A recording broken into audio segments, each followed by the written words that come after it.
Hi guys, it's your buddy Glasgow here once again, and welcome back to my channel. We're going to talk about Super Bowl 51. Now that's the day after. Probably watched my video last night. Pretty excited. Pretty short and sweet because I did have to go to bed because I had to go to work today.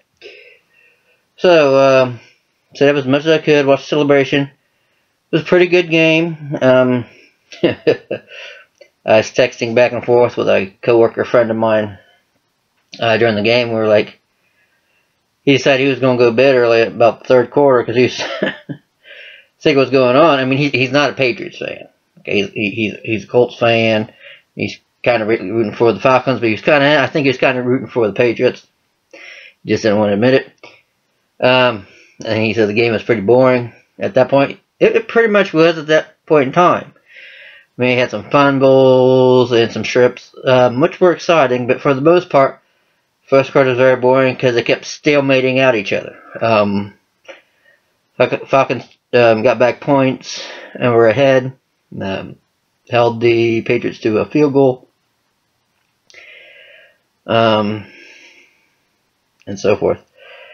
It wasn't until the third quarter when things started picking up. But we were upset because the Patriots were doing a bunch of stupid shit.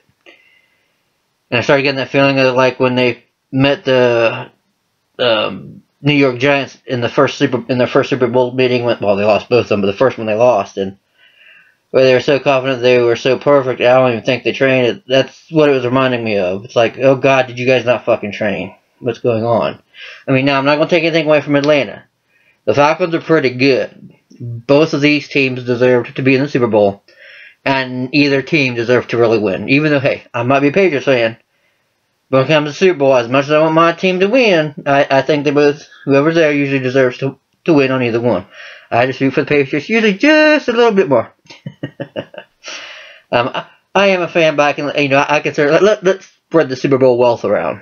I think that's one reason why they get a lot of hate. You know, especially we won the saying in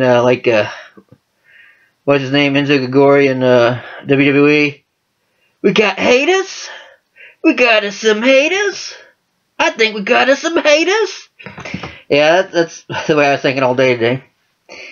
With some of the people at work who don't like the Patriots. A lot of my people on my Facebook don't like the Patriots. They're pretty much their favorite. Their team is anyone other than Patriots, basically. Is their team. So, anyway, so then at the end of the third quarter, it started picking up. Fourth quarter was great. That's what I like to see. See, I like competitive games. I do not like where it's one-sided. I like where it's neck and neck, because that keeps you interested. Even when it comes to the Patriots, if they're waffle stomping an opponent like they did several times this year and last year, I personally don't like watching the game because it's boring. It's like, you can't feel sorry for the other team. But the Patriots made it back and won in overtime. They pulled the first overtime in Super Bowl history, they say, and then they scored a touchdown on the opening drive of the overtime, and they won, coming back from a 25-point deficit. No team in Super Bowl history had ever come back from a 10-point deficit or greater, and the Patriots did it. So the records now have the first team come back from a 25-point deficit, or a beyond 10-point and above deficit, which was 25 for the Patriots.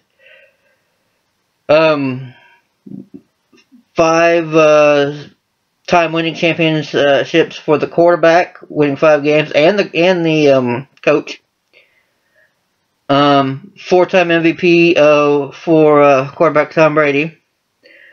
So Brady's got a lot of records now. And I know there's one more.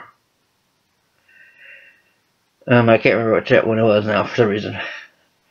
Same Bill Belichick, 5-time for the coach. Yes, that's number 4. So yeah, they came back with a lot of record setting. Oh, first overtime in a Super Bowl. Yeah, that was another one. So it's a very record-setting Super Bowl. Brady now has several records that he has.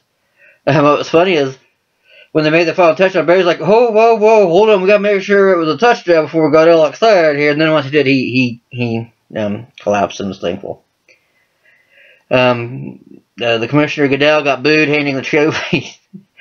I can only imagine how he felt having to hand that trophy to Robert Kraft of the Patriots, the people who he fucking railroaded at the beginning of the year.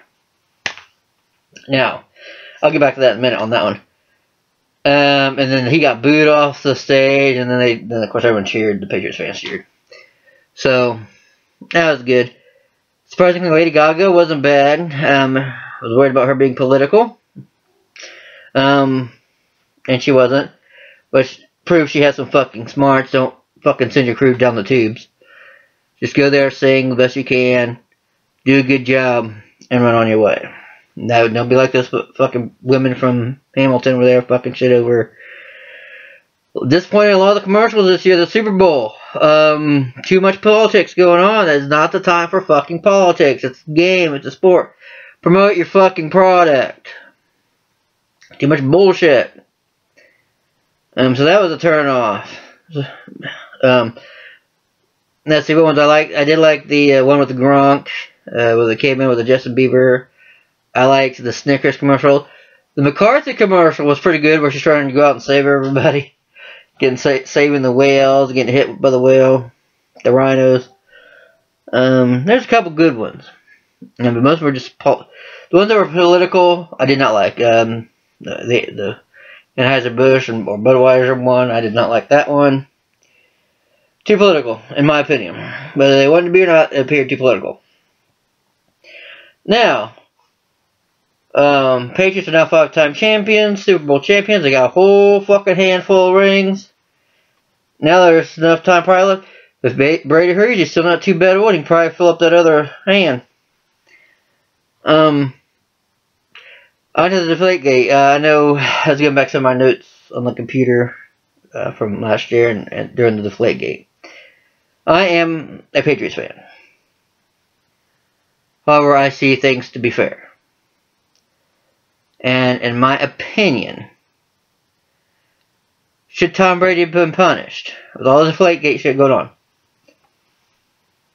Yes. I know it's shocking to hear from a fan, but I gotta be fair. But what my problem was the 4-game suspension. And here's why. Brady did not get suspended for the alleged deflating of the balls because it was all circumstantial evidence. What he got suspended for was not cooperating realistically with the investigation. Now, if I'm to get onto Hillary Clinton for the exact same fucking thing, I have to be fair and do the same for Tom Brady. No matter how much of a good quarterback I think he is, no matter how much I like the Patriots, I have to be fair. And he doesn't need to be punished just like Hillary Clinton does.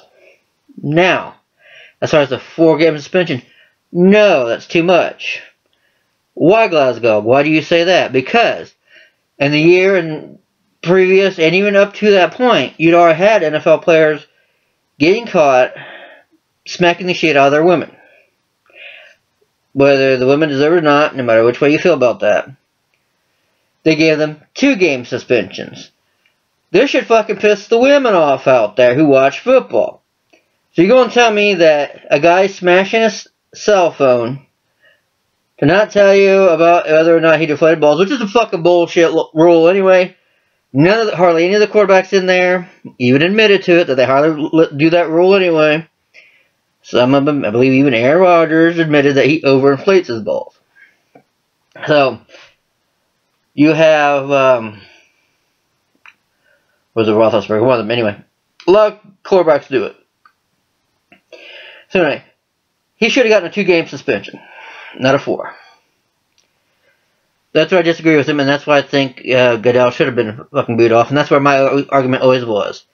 The guys who smacked the shit out of the women who are committing to domestic violence should have got 4-game suspension and a $1 million fine.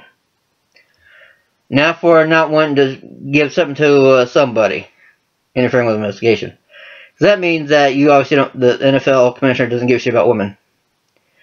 Or any domestic partners for anyone who's gay. I'll put it that way. Or children. So yeah, that's my argument on that one. Now, as far as the haters on the Deflategate, look. The Patriots and the Colts should just kept their fucking mouth shut. Here's why.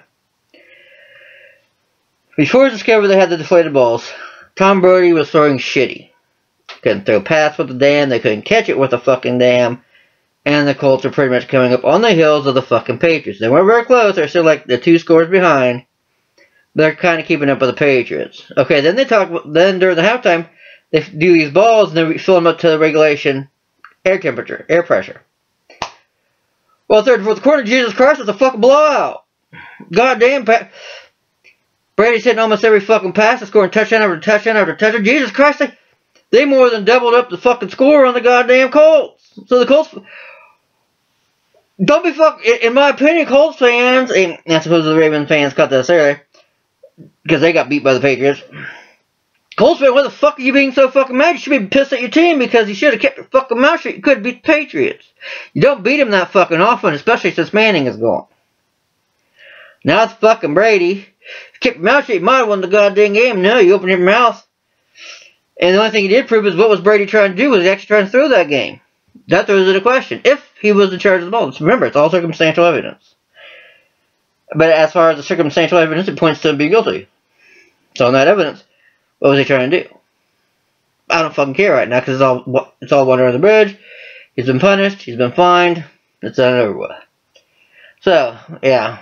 Get the fuck over it. Patriots are good. Patriots are 5. 5. You can't see me. 5. Time world champions. Good job. Great fucking comeback. And that's why I never count the Patriots out until the end of the fourth quarter. It needs to be 30 seconds left, down 3 fucking scores with no fucking timeouts before I give up on the Patriots on winning a game.